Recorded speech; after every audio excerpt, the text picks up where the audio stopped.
Well, thank you very much for having me, and thank you all for joining me as well.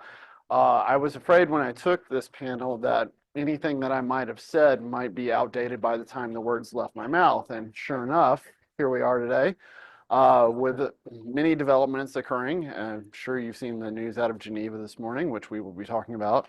Before we get to that, I want to introduce our panel with first Mr. John Koskinen, former IRS commissioner, a very storied career in government and the private sector, which we could go on and on about. Mr. Irv Williamson, former chair of the International Trade Commission and previously a vice chair and a member from 2007 to 2014.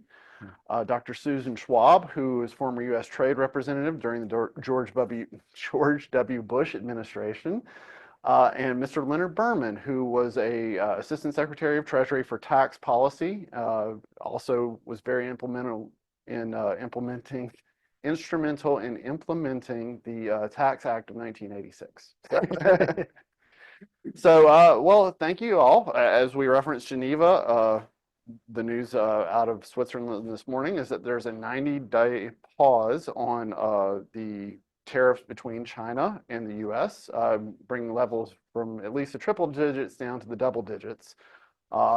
Very impactful for what we are seeing, but certainly a temporary bit of relief for U.S. trade policy. Starting out with that, what are your initial appraisals of this trade deal that we have at least temporarily on the table? And I'll pose it to anyone who feels willing. Start. Want to start? Yeah, you're the expert. So, well, my first reaction, I must say, I was very pleasantly surprised when I woke up this morning. My expectations were not as high as what turned out to be on the table.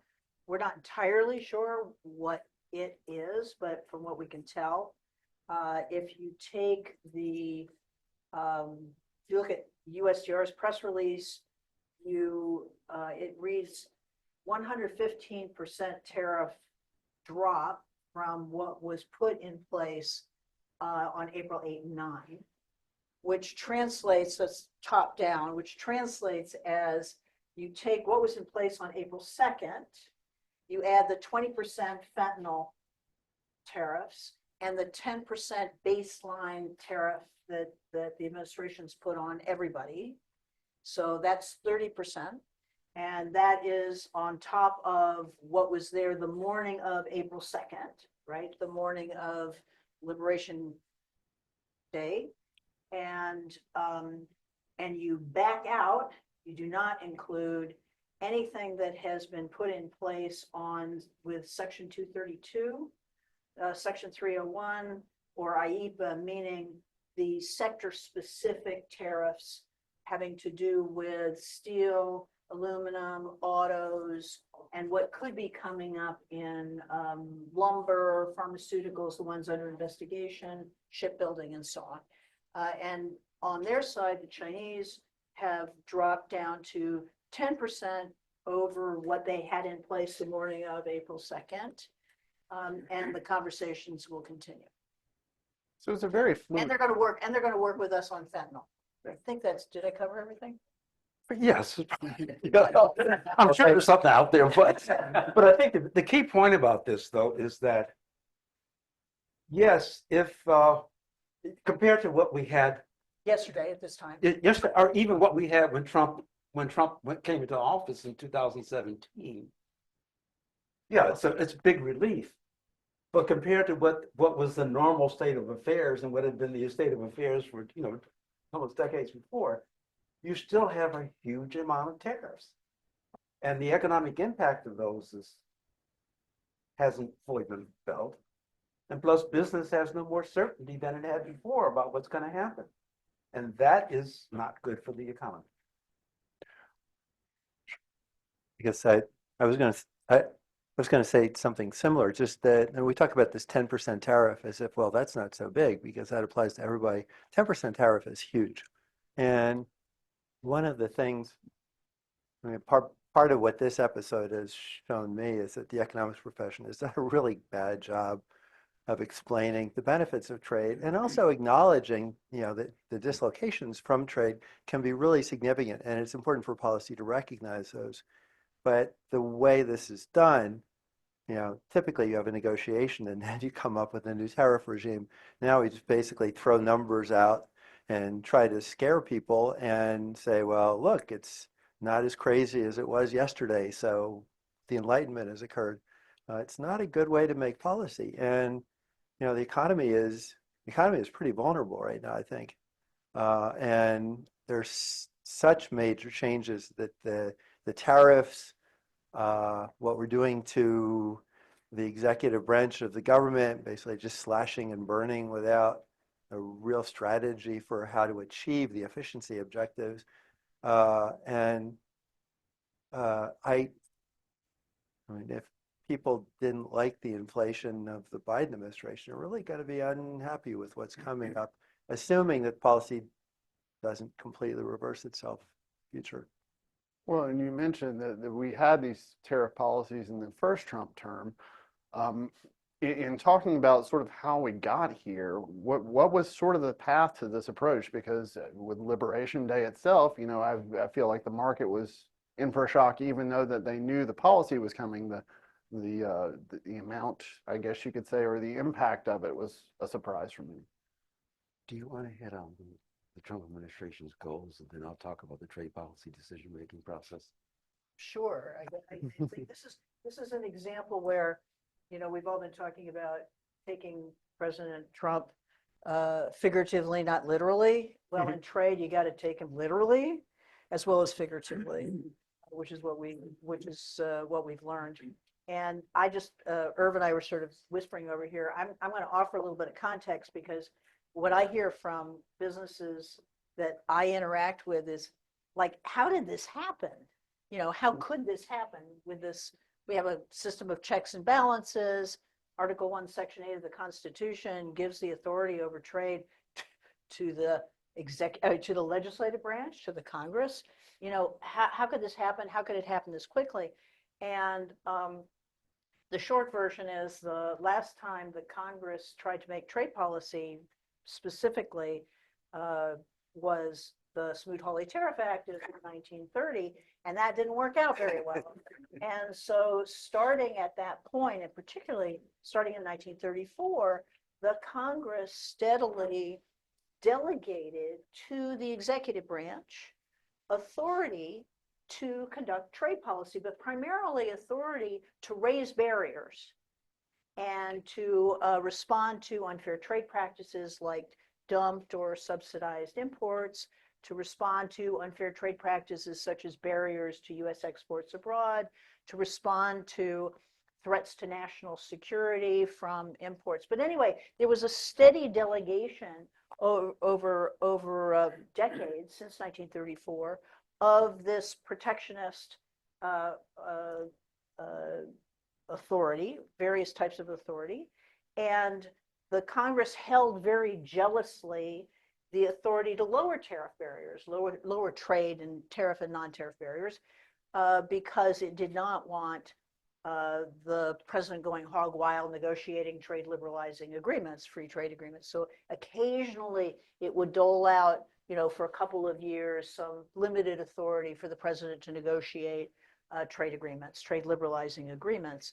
And so that all of that construct since 1934, or since 1930 really, was under the assumption that you needed to protect members of Congress from the pressures of protectionist constituencies, that they needed to be protected from that, and that you would always have an executive branch, a president, who was more free trade than the Congress.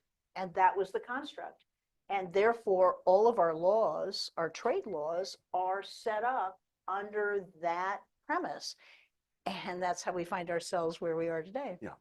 But one thing about that system that the Congress set up, and a lot of it was really set up in the Trade Act of 1974, is, and this I think is important for NAPA, we actually had a trade policy decision-making process that was the model of good governance.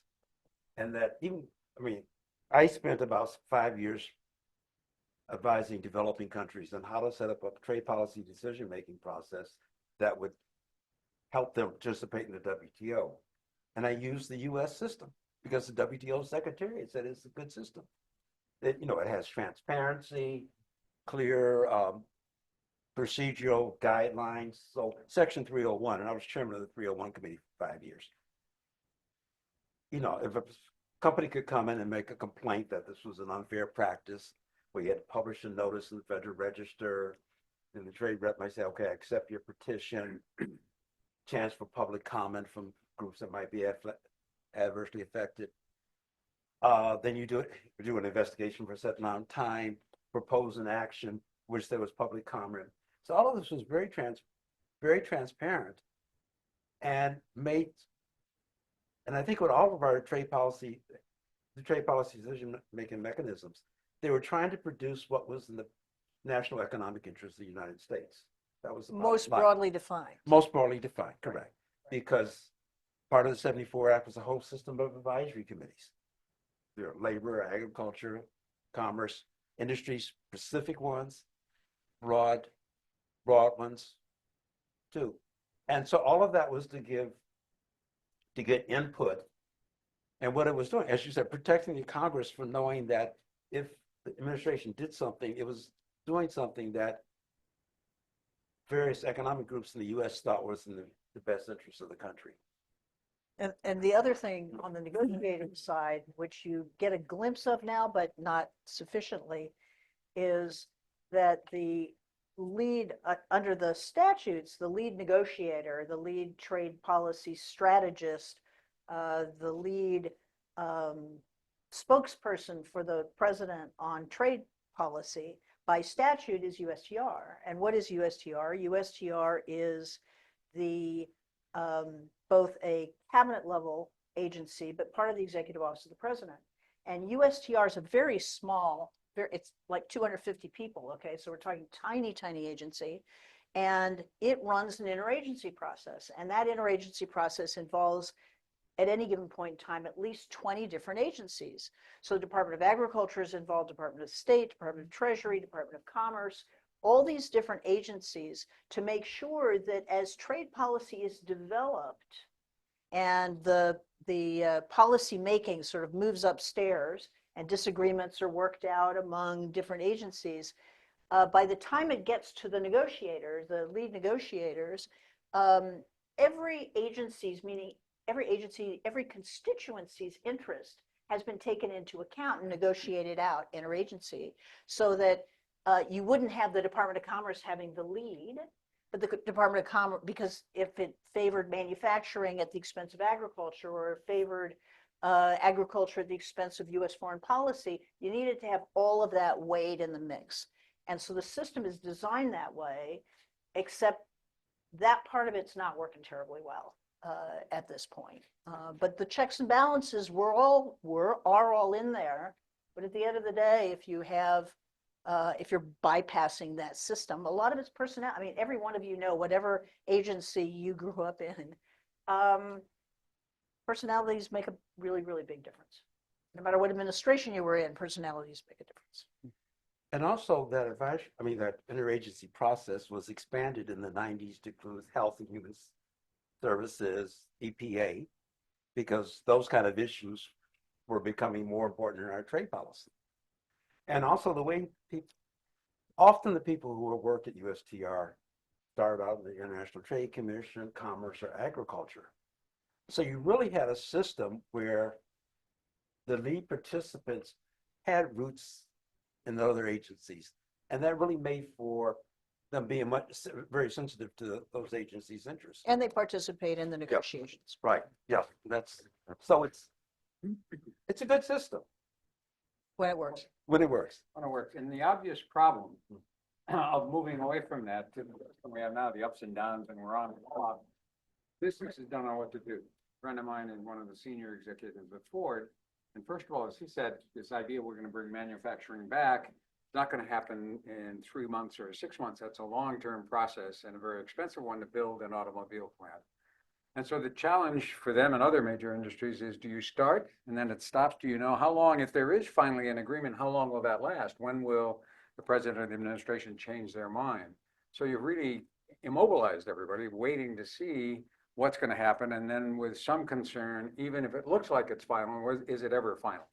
And so I think it undermines the ability of the administration, whatever their goals are, to have any credibility with people who might have to spend billions of dollars to respond and take advantage of whatever the final system appears to be. And that was going to be my next question is the president tends to reference quite frequently 1870 as the ideal in terms of tariff policy and industrial policy. Obviously, that's not a model that we're going back to, but how does that vision translate into a 21st century economy? What is the end goal of the president's vision on trade? Well, So, go ahead. do we Yeah. start? What? Well, I mean, one, as you know, we're being taken to the cleaners by every country in the world, right? So we've got the politics of grievance and righting those wrongs. The objective of reindustrialization. There's a pay for objective in terms of the budget that gets stated. There are a whole variety of opening barriers to U.S. exports. And there are a whole variety of objectives that have been articulated. Some, by the way, are mutually exclusive, right? So if you raise barriers high enough so that you have to produce domestically, that means that you've prohibited imports from coming in, which means you're not going to be collecting any revenues, right? So, I mean, if you sort of think about, you take these to their logical conclusion, but those are the objectives. Somebody said the other day that they have a mission and not a plan, and they're kind of making it up as they go along. But it's clear that that 10% baseline tariff, it's pretty clear that that's one they're hanging on to, and that's one they're hanging on to probably for the pay for as much as anything else. At the end of the day, whatever happens with whatever country or whatever sector, because they're negotiating countries, sectors, and China, like those pieces, they want that 10% there. It'd be interesting that, the UK deal, we forget. On Friday, the UK deal was announced, or last Thursday. The 10% was still there, but I'm not sure that the UK believes it will be there permanently. There's more to be negotiated there. There are countries that have trade deficits with us. Are they going to tolerate the U.S. raising barriers against their exports to us at this point in time? But in any event, those are the broader objectives. And the final one that I think in a way is the overriding one, which pairs with the reindustrialization side, is addressing the threat of China. And that can be articulated in any number of ways, but it primarily has to do with the China shock and massive imports of manufactured goods, and the perception that that is the reason for all of our manufacturing ills, China joining the WTO. And there are so many more issues at play here. It's blaming trade on blaming trade for a lot of non-trade issues, as well as China-specific and valid trade problems. And the thing about it, yep, China is the big problem. And but normally when we do trade negotiations, particularly if you do bilateral free trade agreements or a multilateral one, International Trade Commission would do a detailed study, say what would happen if you change tariffs on these particular products.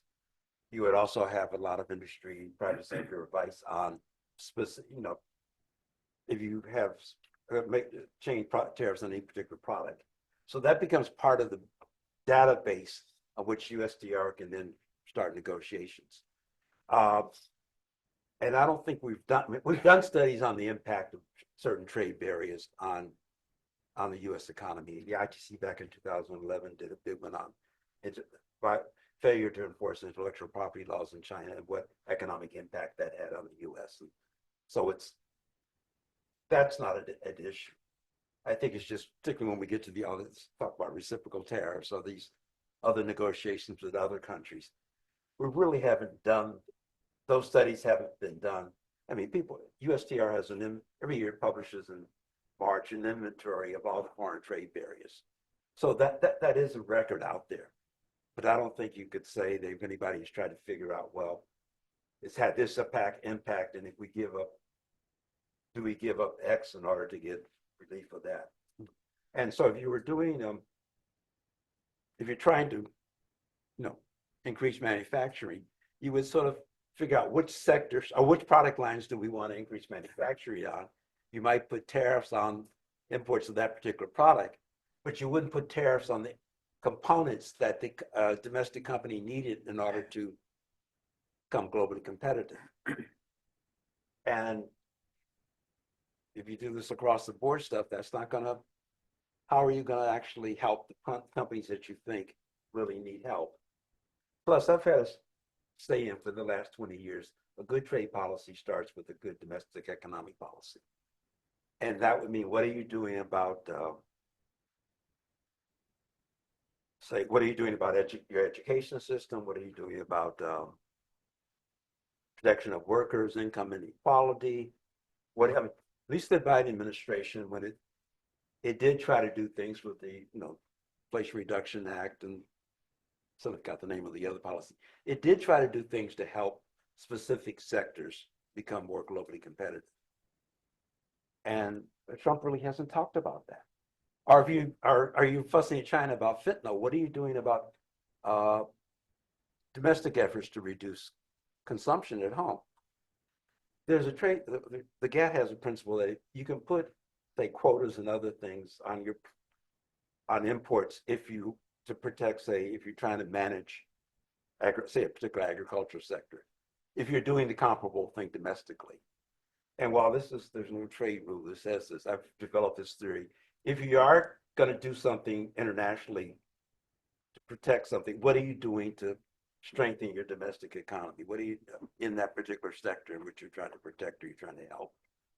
And we don't have that now. It's also interesting that a government that is so derisive of basically government's wisdom in general thinks that government should be involved in all of these business decisions. The international experience and experience in the U.S. with industrial policy, saying we're going to encourage this and this and this and discourage that, it doesn't work. But this is industrial policy, right? Yeah.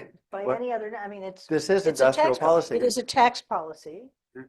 by another name, and it's industrial, it's a component of industrial. I know, but we're picking winners and losers. We're distorting the market, and if you think about government efficiency, this would be the first way to reduce the efficiency of the economy. Well, and then Josh Rogan, who's a global security analyst at Washington Post, had suggested that this is not meant to be a trade policy, but is an industrial policy focused on having CEOs drive their supply chains to the U.S. Is the, not to say it's the forest for the trees there, but is the focus on trade not actually focused on trade? Is it focused in the But CEO? if that was, I mean, I think that's, I believe that's part of it, but if that were the case, then it goes to the point about uncertainty, because you're not going to get that kind of investment, either domestic corporate investment or foreign direct investment, unless you create an environment within which CEOs and boards know what they're dealing with for the next 2, 3, 5, 10 plus years.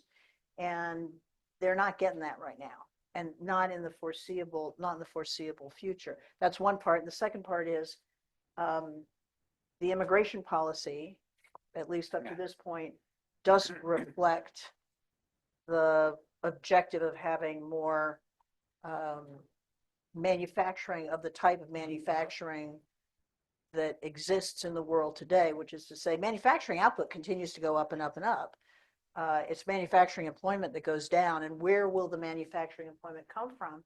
It will be knowledge intensive manufacturing employment. And if you talk to most business executives, they'll tell you they can't find people with the requisite skills. So that's a second issue. And then the third issue is, do you really want your average consumer who goes into, Walmart or Target, footing the bill for all of this? Because that's who is going to be paying these tariffs. And in the background, it's important to remember, in reference to taxes, there is this theory, illusory as I think it is, that somehow you could just dispose of the IRS and we'll collect and fund the government with tariffs. And obviously that worked in the 19th century, before the IRS was adopted in the Constitution, and it was tariffs and other usage taxes that funded the government. But the irony is, if you think the tariffs are going to work and they're going to lower imports and you're going to support domestic industry of one kind or another, obviously the more effective the tariffs, the less the revenues you're going to be collecting. And even if somehow you worked it out there, the chance of collecting over $5 trillion annually from tariffs is just, there's no chance that that'll happen. The best estimate is you might collect $1 trillion or $1.5 trillion, but you're going to be well short of what it takes to run the government. So I think it's important for people, as we're talking about, there's a lot of professed goals out there, some inconsistent with each other. But the one that'll never happen is that you'll somehow be able to fund the government on the money you get from tariffs. And administering a sweeping tariff system is not easy either, because there's a lot of incentives, particularly when the tariff rates are high, for evasion. So it's not like, I mean, I think, you know, the dream of some of the people involved here is that somehow the tax system could run itself. And there would need to be a pretty extensive bureaucracy to try to limit the amount of evasion, amount of cheating to avoid the tariffs, the new External Revenue Service. Yeah. Yeah. I think that's the direction, they're going in. And we're still going to need, like, as you implied, we're still going to need an income tax. We're still going to need other sources of revenue. At the rate they're going, there may not be an agency there as they cut it back, but theoretically anyway, we ought to keep it. But going back to Joan's point, I mean, one of the things we haven't put on the table here is 96% of the customers in the world are outside our borders. So if you're going to have a vibrant, competitive U.S. industry, with any of it producing here in the United States, it's got to be globally competitive. So the way you create a competitive manufacturing or services capacity in the United States cannot be by closing this market off. And it goes to Irv's point about putting up barriers first against inputs. Over half of our imports are intermediary products that go into the production of other manufactured goods. So we can put a wall up, we can increase manufacturing in the United States, and it will only be in this market, and we're going to be aced out of all of the export markets that are out there. And we have very competitive, you know, politicians, every politician you know has at some point in time said, we don't make anything in the United States anymore. And that is just not true. You just don't see it. We're not making appliances. We're not making shoes. We're not making textiles. We make very large pieces of industrial equipment. We make large pieces of transportation equipment that fly, that roll, that are in, you know, mines and so on. We just don't have to see them. And we can render those totally uncompetitive if we do the wrong thing in this case. The other thing is, think about the structure of the U.S. economy. What is it, like 8% of our jobs are in the services sector? And even if you look at modern manufacturing, a lot of the value added becomes in the services that go with it. The maintenance contracts, the improvement. And what makes our products globally competitive is the research and development and intellectual property that goes into them. And an administration's cutting back on research and development, you're cutting back on your global, you know, the factors that are going to make you globally competitive in the future. And so that's the other side of the picture. If you really want to grow the employment in this country, where are you most competitive? It's really in the services sectors. And we're not talking about that at all.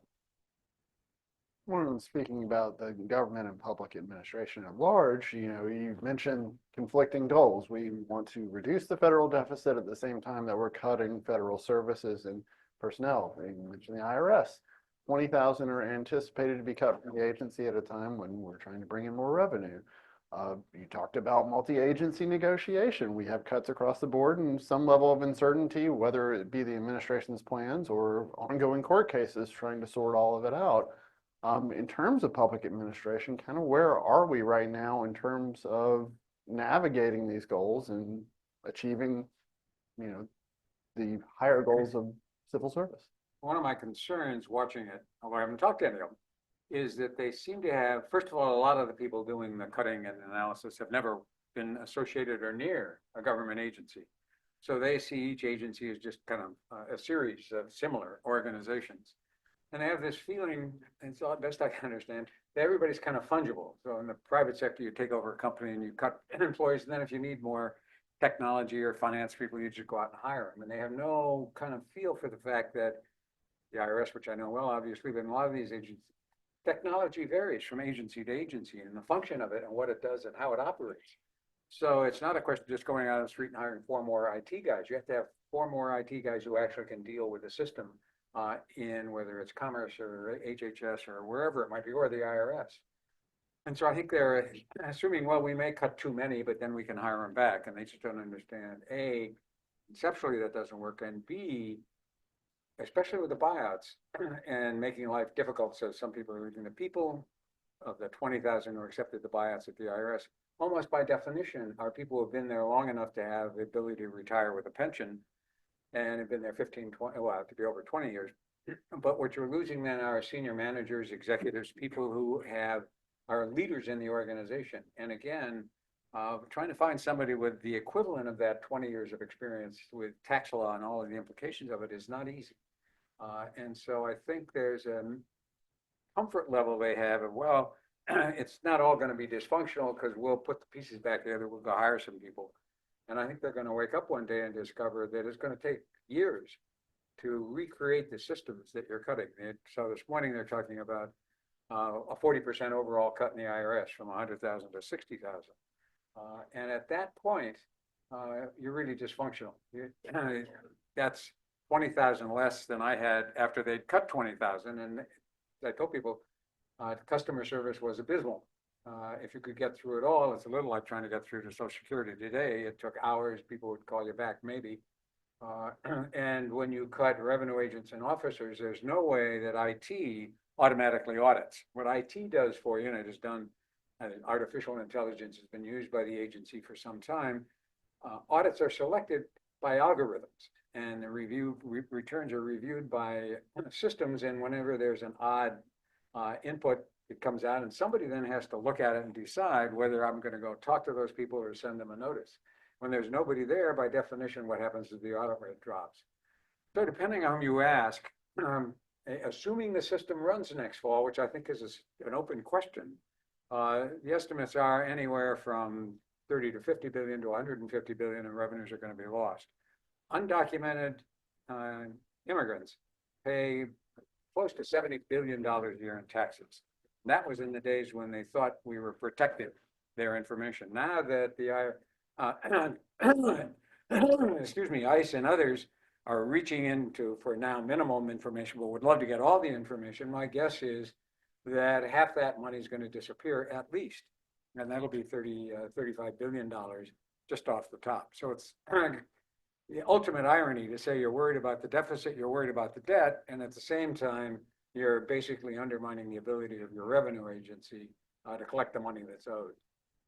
And actually, you had A and B is problems with the big staff cuts. I'd add C, which is that a lot of people work for the IRS and work for other government agencies because government is a good employer, and it's going to take a long time before that kind of trust level is restored. So I think people that have other options are going to think twice or 3 times before they would work for a government agency. Yeah, I think in the long run, you worry about graduates out of the public policy schools, public policy science schools and other places for whom government is an option. And for those who are dedicated to public service, my experience across 2 or 3 different agencies has been to be, delighted with the commitment to the mission of the agency, wherever it is. And people spend 15 or 20 years not to be brown baggers just going through the motions. They spend that time because they know they're having a positive impact on the public and they really are engaged in public service.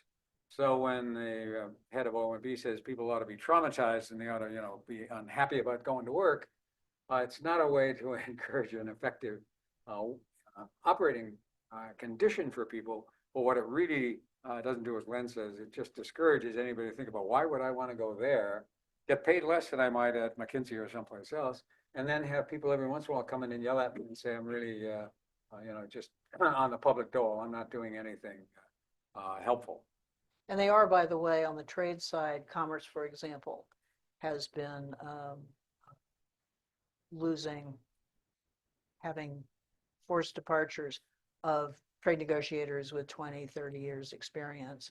And if you think you can learn that from anything other than actually negotiating trade agreements with those countries or on those subjects, can't. I've spent a lot of time working with IRS staff, and the thing that's impressed me for 40 years is just a huge amount of institutional memory. And the fact that the people who know stuff and know how things work really want to make sure that things are done right. Right. And those people are all gone. And going back to the Commerce Clause, one of the most effective tools you have for dealing with unfair trade practices that are adversely affecting the domestic industry is our anti-dumping and countervailing duty laws. It's very fact intensive, may take a year process, but at least in terms of if a particular product is being dumped unfairly and hurting the domestic industry, there is a process for dealing with that. And I guess we have about 300 or 400 different orders on specific products in effect. And these things can stay in effect for years. So they're one of the most effective ways of protecting a domestic industry. The problem is they're narrow product definitions, and it costs money to bring these cases, which industries do benefit from them. And if you cut the staff of the people who are handling these cases, you're really reducing your ability to protect your domestic industries. I think the Justice Department eliminated their tax division, which is who litigates the really big tax fraud cases, the complex tax fraud cases that are incredibly complicated, where they're massively outgunned by private sector entities, and where they manage to win some of those cases. And it's not there anymore. Maybe it'll be part of some other agency, but if you actually want to administer the tax system, there needs to be at least some plausible measures in effect that say that you're going to have to pay the tax that you owe, and if you actually deliberately cheat, there will be consequences. Yeah. Excuse me. I think that's the theory. For most Americans, they really want to be compliant. And it's hard to get them to understand the IRS spends half its time trying to help taxpayers answer their questions, do offers and compromise, installment payments. As I used to say, if you want to be compliant and you're working on it, we're happy to help you. And if you're pushing the envelope, we're happy to try to avoid paying taxes. I'm happy to chase you to the end of the earth. And if you don't have that sense, so it's a tough mission, because you got to have people comfortable if they need help that you'll provide it, but on the other hand, a little worried about you or afraid of you if they cut the corner too close. But it is clear by all of the indices that particularly for large, complicated, sophisticated taxpayers who have very sophisticated accountants and lawyers, they push the envelope to begin with. That's what they get paid for. And they reverse engineer what the IRS is able to audit. And they can see where the audits are coming because they got a lot of clients. And what's not being audited. And the areas not being audited then encourage them to say, well, we'll take that deduction. It's a little marginal, but if we get caught, maybe it's a fine, but the good chances are pretty good we're not going to get caught. When the audit rate drops on very wealthy people by 80%, the system understands and knows that. And that's why suddenly revenues start to drop. So again, I'm not quite sure what the theory is behind this. We'll cut 40% of the agency and it'll just run perfectly well. But the risk is you're going to really undermine, we're talking about undermining the interest of young people to join the agency. You're going to undermine the concern of large organizations that they really ought to be paying what they owe, and they're going to be pushing the envelope even farther. I do want to offer a caveat, though, on the trade side, if I may. There are a lot of different ways of losing talent. And there were a significant there's a significant amount of attrition in very talented, very senior trade policy, trade negotiating folks during the Biden administration because of how bad the Biden administration's trade policy was. So this is not to say the Trump administration came in and has a terrible trade policy. The Biden administration's trade policy was a travesty. And a lot of senior people who stuck it out through the first Trump administration threw up their hands and left during the Biden administration because there was no trade policy. So I don't want to leave the impression that this is a one-time issue. This has been going on for a while in a variety of different forms, but it's a very sad commentary. And they were engaged. I want to in- make a caveat on that if I can. Well, wait a minute. Go I ahead. re- Sorry. remember- I was just, Travis- I said something about industrial policy before. I mean, Biden administration was really aggressive. I mean, the Inflation Reduction Act it did a lot of good things like giving the IRS more money to make needed investments, but there were a lot of that was industrial policy. And the critique I had of the current industrial policy applied there as well. Okay, caveat. Mhm. Since NAFTA, we've had this general perception in the US that trade was bad and was hurting people. Now, we know that income inequality was going down. You know, there have been problems with global competitiveness. And what at least, one thing the Biden administration, and also the Democratic Party particularly, was getting more anti-trade. In fact, both parties were getting anti-trade.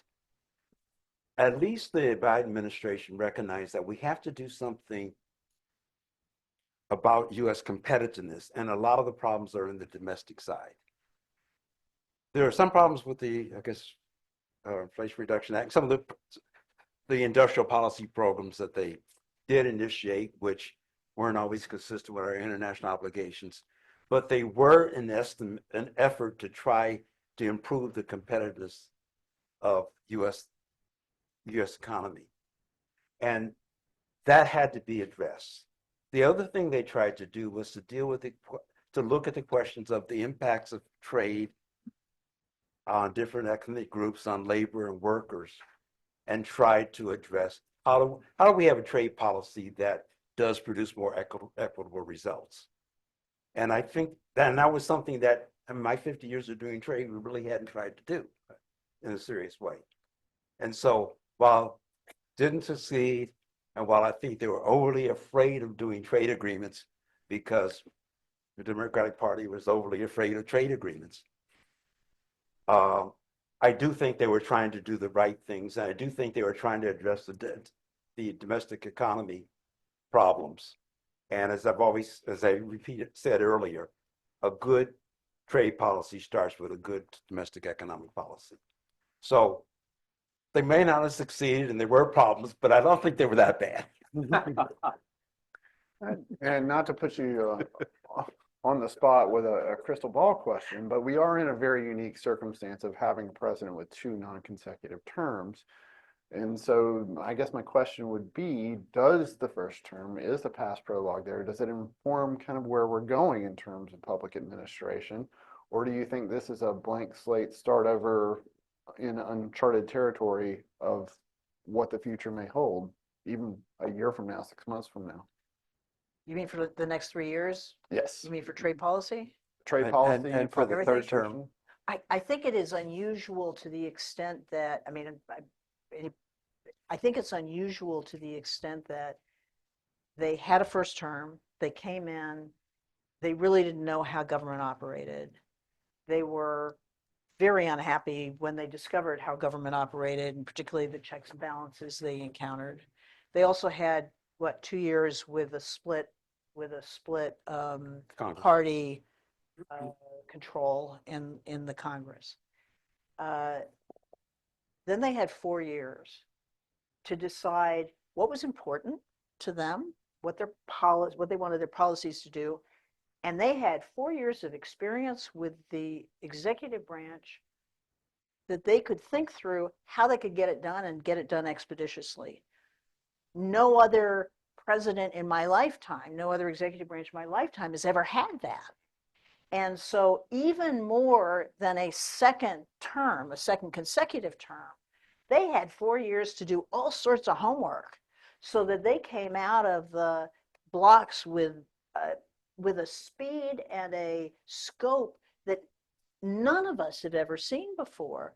So yeah, I think they've got a playbook that they're going to keep going back to. However, they also learned some lessons in the first term that were not correct. So on trade, for example, the president came away thinking, I had all these people around me, these economists telling me the world was going to fall apart if I raised barriers. So I didn't do things I wanted to do on autos and other things. But I raised barriers against China. The world didn't fall apart. The economy didn't fall apart. So he comes into the second term and says, you know what? I know this better than anybody else. I'm going to do what I'm going to do. And he did, and discovered the markets don't like it. And consumers don't like paying more. And whether we call it inflationary or non-inflationary, prices are going up. And people are going to notice they're going up. So they've had to respond to the market too. And it'll be interesting to see on the tax side. Obviously, I'm less familiar on the tax side. But if it turns out they've collected less revenue, they're going to have to explain that too. Right? So I think part of what they're having to, they've learned a whole lot. They've been able to move very, very quickly, including in some ways that most of us consider unorthodox, if not illegal. That's going to play itself out in courts. But they're also having to respond to, call it market forces that they did not anticipate.